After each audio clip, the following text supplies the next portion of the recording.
अली शेख, हमारे विरोधी पक्ष नेता और बहुत ही उम्र के शानदार नगर सेवक शाहरुख पठान, हमारे बड़े भाई, छोटे भाई,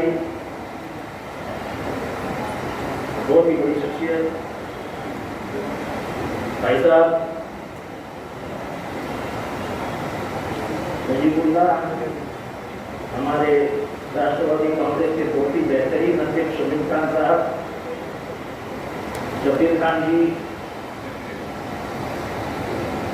अभी लाजमी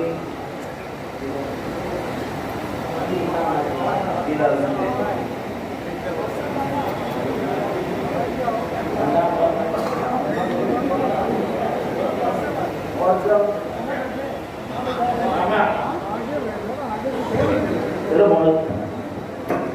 बैठे हुए सभी और मेरे भाई,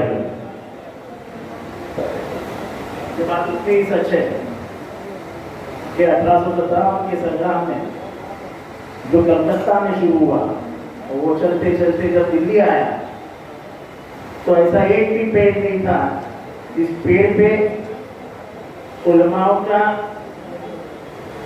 फांसी लिए हुए उलमाओं का शरीर लटका हुआ नहीं था, ऐसा एक भी पेड़ नहीं था।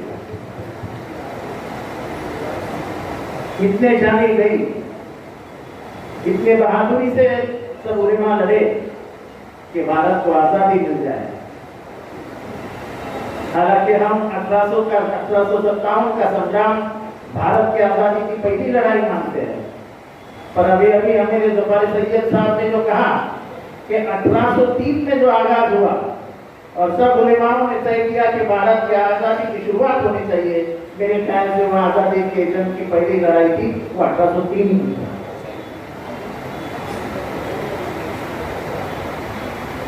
अब वक़्त की बात करते हैं। 1950 में हमारा संविधान आया। संविधान आने के बाद जब बंटवारा हुआ पाकिस्तान और भारत का, तब बहुत सारे लोग पाकिस्तान चले गए। उनकी बहुत सारी जमीनें यहीं पे थी, उनके घर यहाँ पे थे। तो इस जमीनों का क्या किया जाए,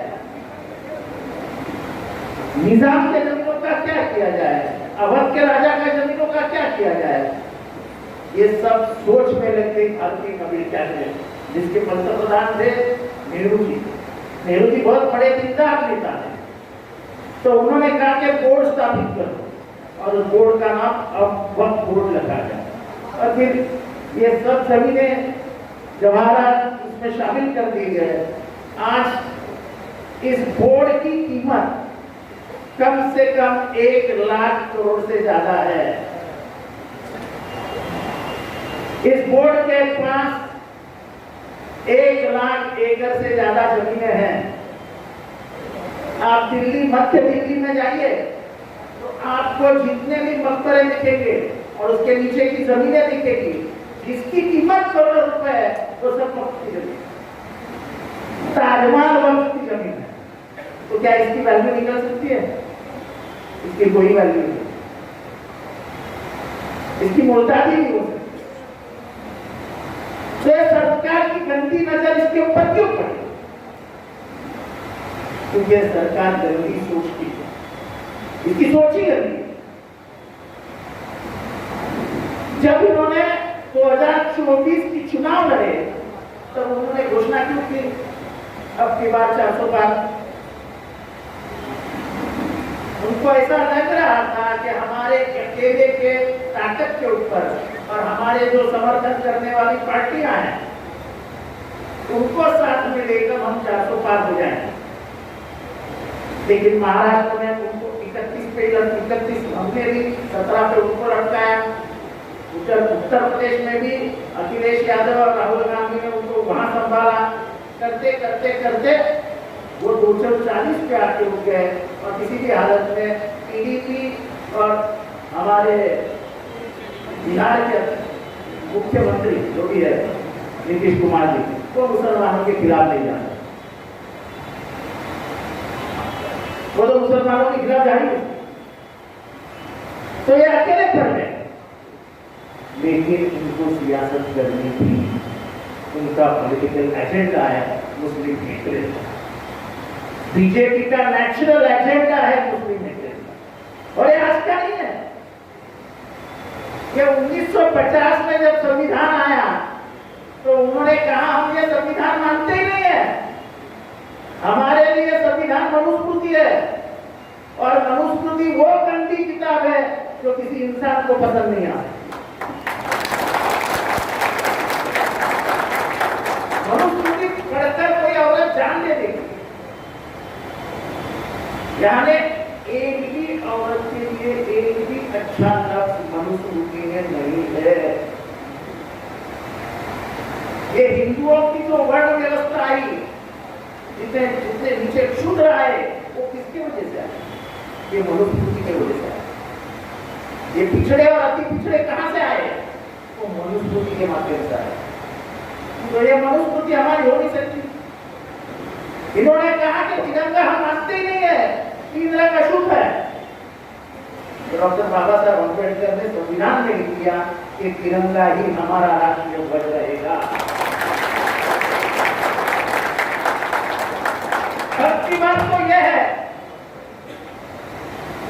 कि 1992 तक आरएसएस के मुख्यालय पे कभी तिरंगा लहराया ही नहीं था। ये कांग्रेस के जो कुछ नौजवान थे नागपुर में, उन्होंने 14 के रात को घुस करके आरएसएस के मुख्य द्वार पे और उनके टेरेस से उसके ऊपर जाके तिरंगा लहरा दिया। आज भी उसकी पूर्ति के नागपुर के कोर्ट में आरएसएस ने नहीं लहराया, ये बीजेपी ने नहीं लहराया, ये कांग्रेस ने जाके उनके बिल्डिंग में लहराया। तो बीजेपी की सोच ये हमेशा मुसलमानों के खिलाफ, क्रिश्चियंस के खिलाफ, सिखों के खिलाफ और सभी जो अल्पसंख्यक समाज है उनके खिलाफ रही है। नहीं तो बाबरी मस्जिद नहीं देखती। जिस तरीके से राम मंदिर की स्थापना हुई, हमारे सफर सैयद साहब ने बताया कितनी जमीनें लूटी, कितनी जमीनें लूटी, और यही काम उन्होंने वक्त के माध्यम से करना चाहा।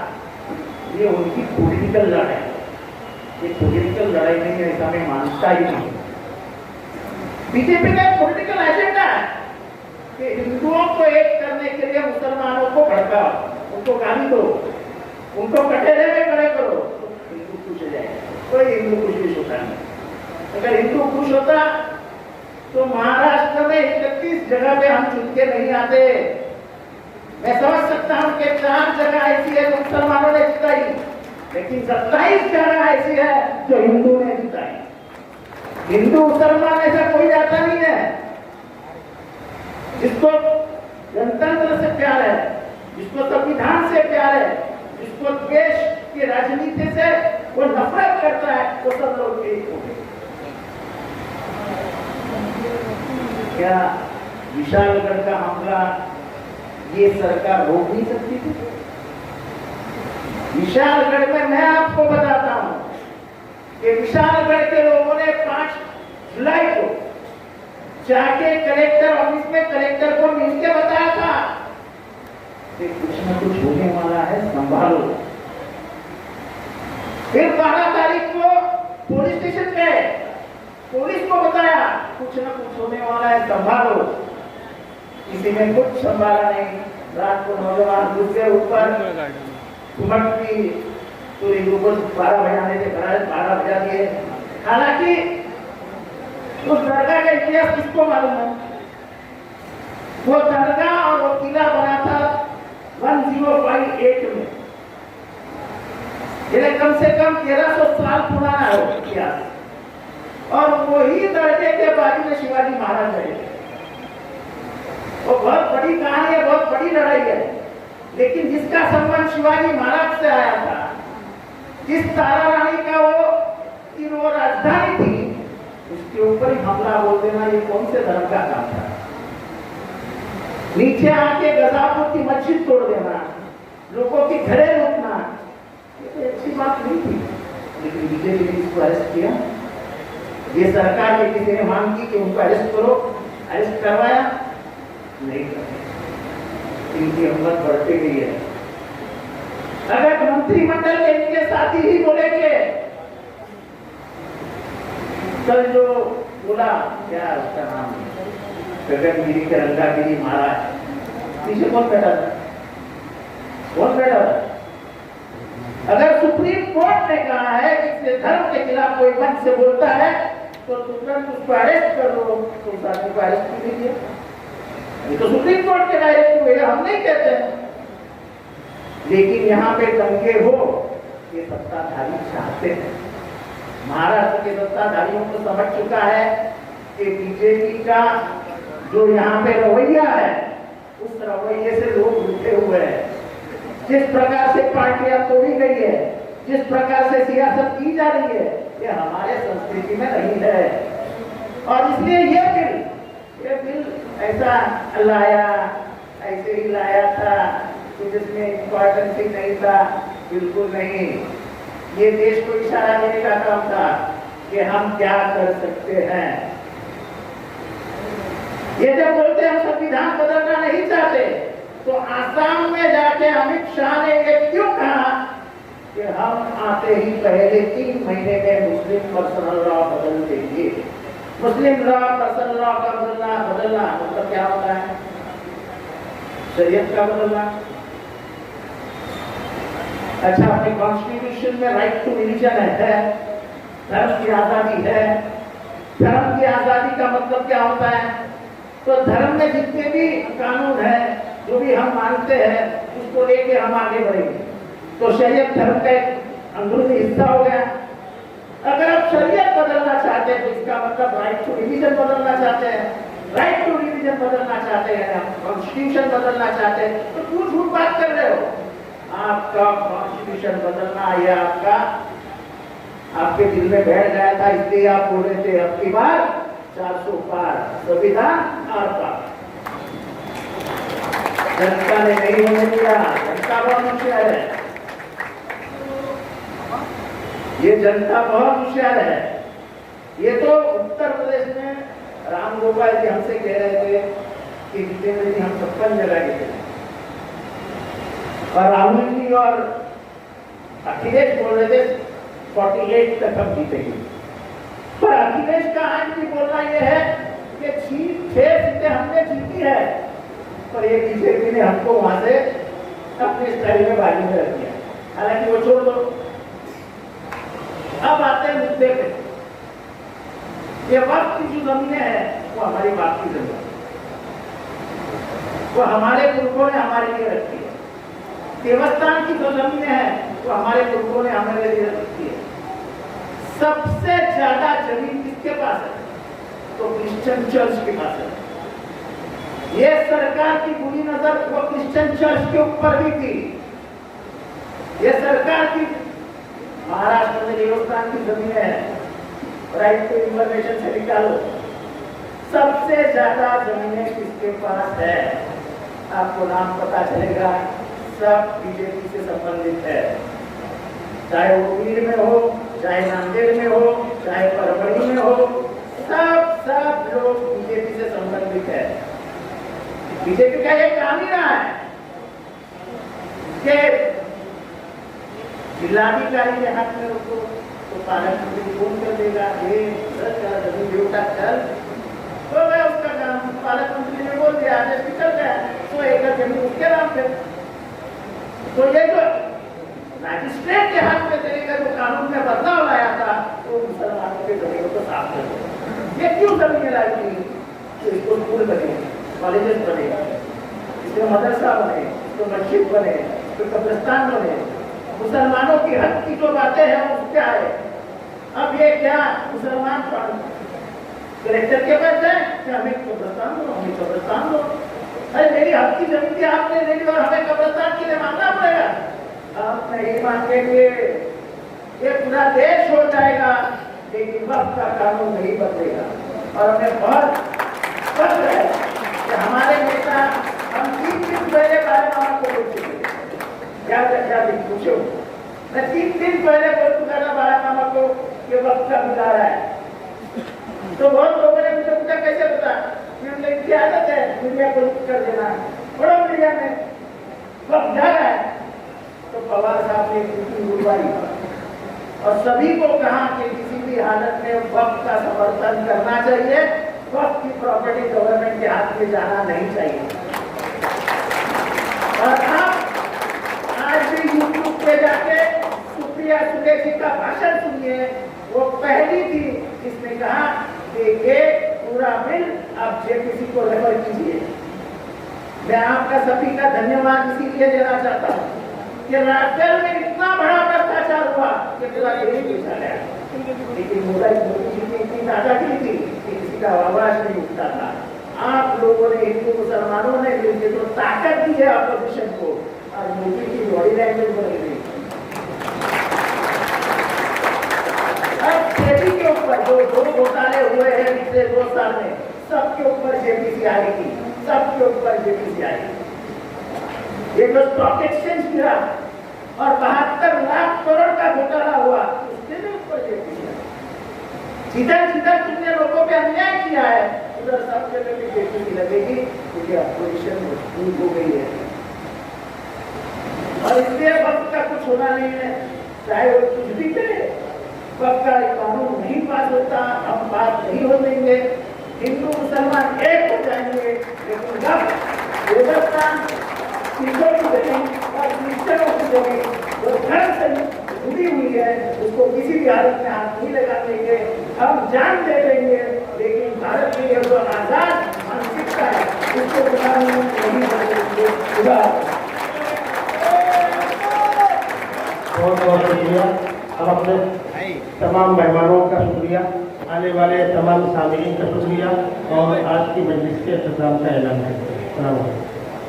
रखने के साथ सरकार को पता चला कि इस दौरान में ऐसे भी शख्सियत हमारे साथ में है जो उनके राज्य के अंदर मुस्लिम वोटों के जरिए चुन के आए, मिसाल बिहार हो या आंध्रा पीडीपी हो, चंद्रबाबू नायडू, तो साथ में साथ नहीं मिलेगा, मेजॉरिटी नहीं होगी, तो बिल रखा गया।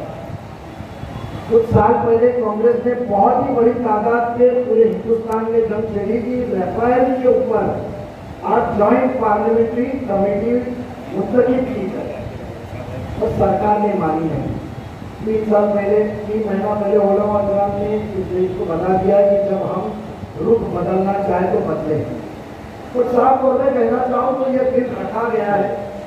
अभी तक हमारी शौरा कमेटी जो सबसे पहली तादाद में जो हिंदुस्तान में आज़ादी के बाद से मुस्लिम पर्सनल को इसको स्टडी में लिया है, मेरे ख्याल में आज वो प्री मैच्योर है, क्योंकि जेपीसी के अंदर हमारे सुरेश माते साहब माननीय सांसद भी है, इसके अंदर बोलने में तकलीफ की एन सुरेश गोपीनाथ लिखा है। मगर फिक्र की बात नहीं है, क्योंकि आज भी आप लोग जब तक हमको जगाने के लिए बैठे हैं, वैसे इस जेपीसी कमेटी के अंदर 4 सांसद लोकसभा के अंदर है जो मुसलमान है, और उसके अंदर अहम नाम है, जो आखिरी नाम है 21वां नाम, वो है हमारे असदुद्दीन ओवैसी साहब।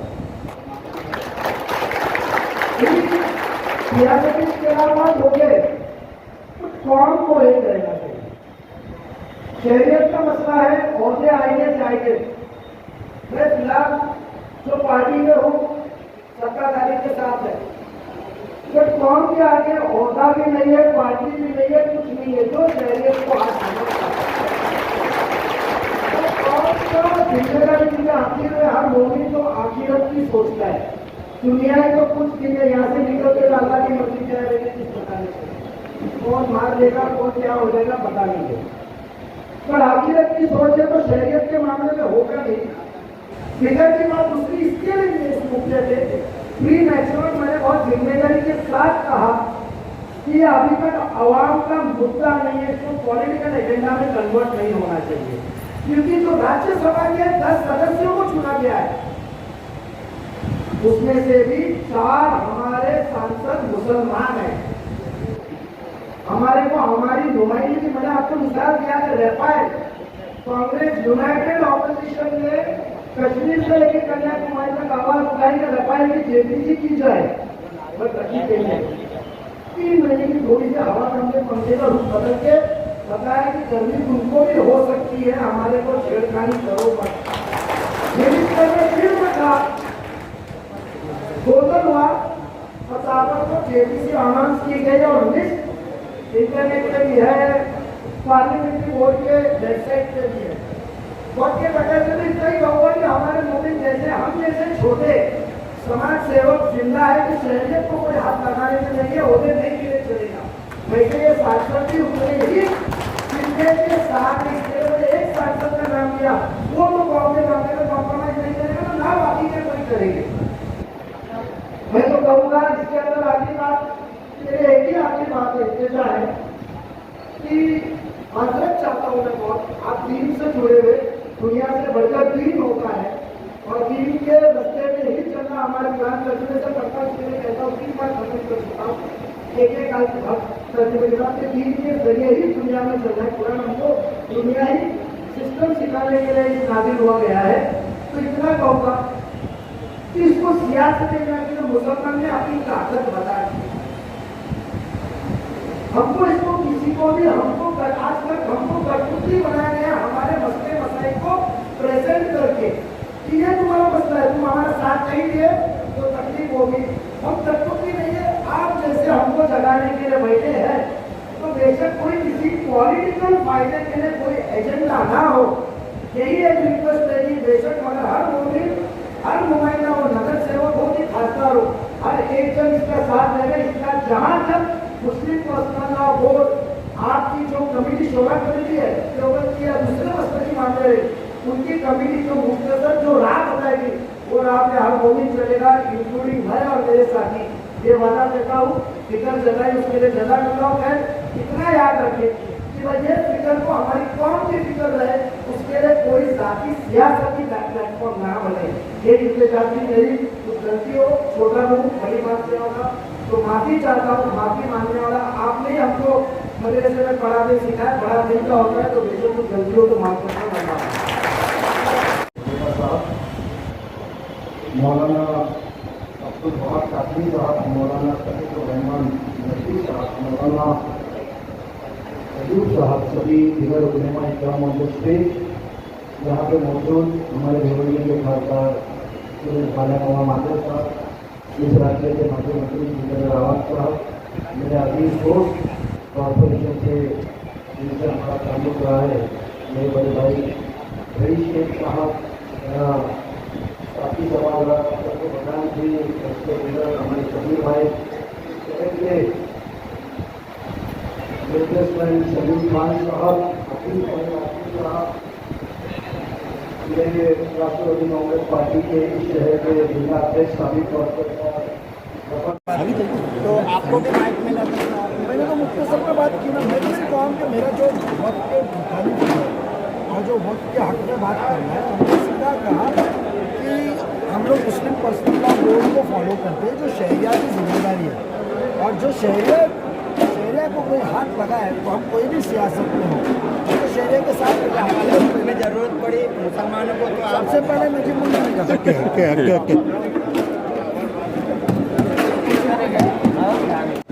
सबसे पहले तो मैं सभी को धन्यवाद देता हूँ, हमारे जितेंद्र रावत साहब, हमारे रईस शेख साहब और हमारे पूरी भिवंडी की आवाम को, जनता को मैं धन्यवाद देता हूँ कि उनके आशीर्वाद से, उनके सहयोग से आज मैं यहाँ पे आपके सामने एक एमपी बन के जो खड़ा हूँ।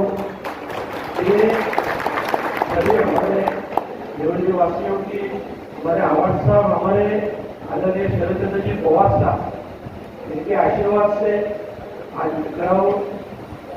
और ये जो कमेटी बनाई, ये कमेटी में मुझे भी सदस्य के तौर पे नियुक्त किया है। पहले तो हकीकत ये है कि वक्फ बोर्ड के बारे में जब मेरा इस कमेटी में नाम आया, मैं कुछ भी नहीं जानता था।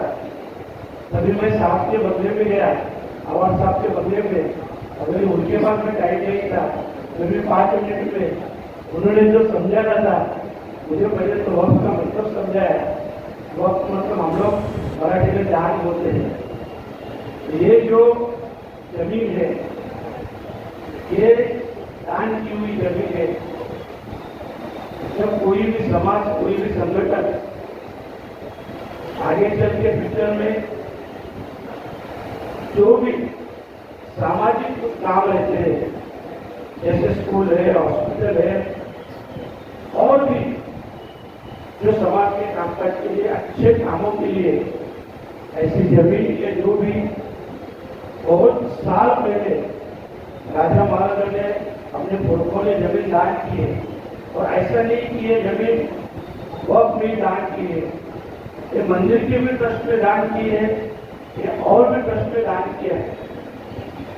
सबसे पहले तो मैं इतना ही कहूंगा कि आपने जितना भी सोचे, हमारे दोस्त नजीबुल्ला साहब ने बोला इसको पॉलिटिक्स इश्यू मत बनाओ, और नजीबुल्ला साहब को मैं कहूंगा अब ये पॉलिटिक्स मैटर ही है, जबकि सरकार आज आप देख रहे हो, हकीकत है ऐसा इतने साल की हिस्ट्री में, 25 साल में मैंने कभी नहीं देखा कि सत्ताधारी जो पार्टी रहती है वो विपक्ष से ज्यादा आंदोलन करती है।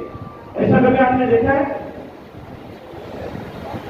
ये 10 साल में विपक्ष के आंदोलन अगर 10 हुए थे, सत्ताधारी के बीच ऐसा कभी नहीं होता है। अभी ये जो भी बिल ला रहे हैं, देखो बहुत कोशिश करते हैं। हिंदुस्तान है, हम लोग कई सदियों से एक साथ रहते हैं। भारत की आजादी में सब एक साथ लड़े, ऐसा नहीं हिंदू भाई लड़े या मुस्लिम भाई लड़े, सब लड़े हैं, अंदर से अंदर मिला के लड़े हैं। इसके लिए आज ये आजादी हम देख रहे हैं। और आपने देखा होगा जो राम मंदिर का भी उद्घाटन किया गया, सिर्फ 30% काम हुआ था, 70% काम ही नहीं हुआ। फिर भी पॉलिटिकल स्टंट बना के मंदिर का ओपनिंग किया। और आपने देखा होगा वहां का रिजल्ट, राम लल्ला ने भी उनको माफ नहीं किया। क्या माफ?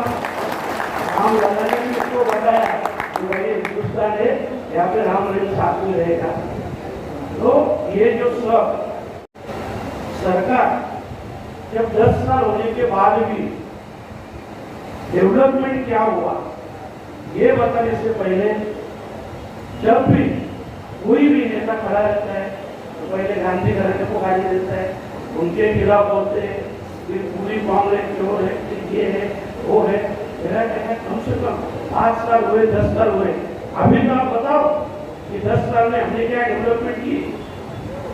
और आज आपने लोकसभा का रिजल्ट देखा होगा, 2014, 2019 विपक्ष मरे हुए स्थिति में था, मतलब कोई किसी को बोलने की भी हिम्मत नहीं।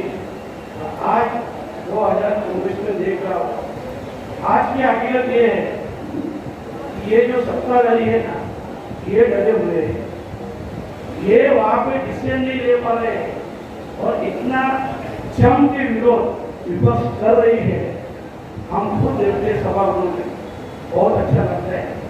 मैं बहुत पहले, मतलब जब मैं मेंबर ऑफ पार्लियामेंट नहीं था, टीवी में देखता था, इन सब नेताओं के भाषण, इनकी सब घोषणाएं देखता था। और आज मैं हकीकत में देखता हूँ, जब वे बोलने के लिए खड़े रहते हैं ना सत्ताधारी, 1-1, 2-2 घंटा जब बोलते हैं ना, तो 2-2 घंटा इनके सामने, इनके 5 फीट की दूरी पे रह के विपक्ष के लोग इतने जोर से करते, इतने जोर से बोलते कि पूछो। आज मीडिया ये सब बात की जिम्मेदारी जो है मीडिया भी उठती है। मीडिया को इतना स्पेसिफिक देना है तो मैं बोलूंगा तो मेरी स्टेटमेंट उतनी ही रहती है कि जाके हमारे यहाँ हिंदू एरिया में वो क्लिप फैला दे।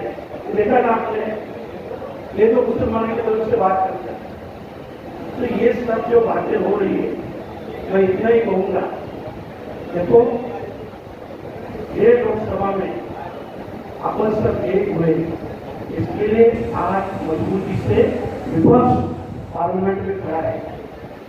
और ये ऐसा नहीं है, हम लोग मराठी में बोलते, हिंदू लोग बोलते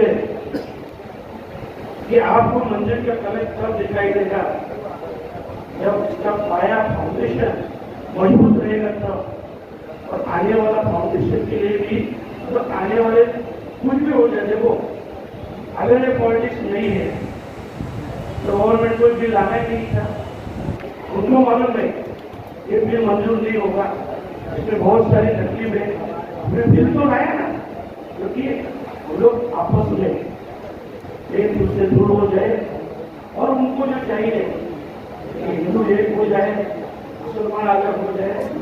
हम सब लोग पहले भी एक थे, आज भी एक है, और आने वाले टाइम में भी अगर जम के एक साथ रहे तो ऐसे कितने भी बिल आने दो, इससे तो आप लोग फर्क पड़ने वाला है नहीं। और देखो कोई किसी के, मैं बोल रहा हूँ हिंदू, हर हिंदू भी चाहता है ना उनके धर्म में कोई इंटरफेयर ना करे, तो हर मुसलमान भाई क्यों नहीं चाहे, हर ईसाई भाई क्यों नहीं चाहे, सब लोग चाहेंगे ना। तो ये जो सब चल रहे हैं, सब पॉलिटिकल स्टंट है, इसको अपन उसी तरह से जवाब देंगे। पहले भी देते आए हैं, अभी भी देते, आने वाले टाइम में देंगे। मैं आपसे इतना ही कहूँगा, इस बिल के लिए मुझे अभी भी बहुत कुछ समझना है, पर जो भी हमारे नौजवान मेरे ऊपर विश्वास रखता है, जैसे हमारे देश के सामने बोला, मैं देश के साथ को बोलूँगा, मैं आपको भी कल मत करूँगा और भी आवाज से मैं बात करूँगा, और आपको इतना पक्का प्रॉमिस करता हूँ कि आपके हाथ की बात नहीं है, हम सब के हाथ की बात है, और उसके लिए जरूर लड़ूंगा, जरूर अपना आवाज वहाँ पे उठाऊंगा। इसलिए आपसे कहता हूँ, आप सभी की रजा लेता हूँ। धन्यवाद।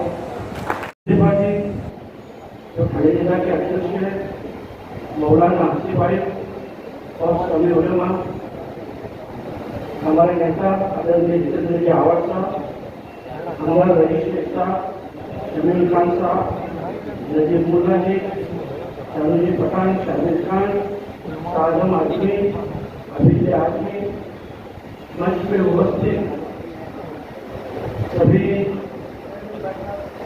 जय भाई साहब, मंच पे उपस्थित। ठीक नहीं है कि हमारी पूर्वजों की मेहनत की कमाई हुई जागीर है। वक्त एक्ट जब बना तब एक निजाम बनाया गया कि इन प्रॉपर्टियों को कैसे मैनेज किया जाए, उससे भी हम खुश नहीं थे। लेकिन आज क्या किया गया, इस नए अमेंडमेंट की पहली बुनियाद क्या है, इसका सेक्शन 14 जो है 40 और वक्त फॉर यूज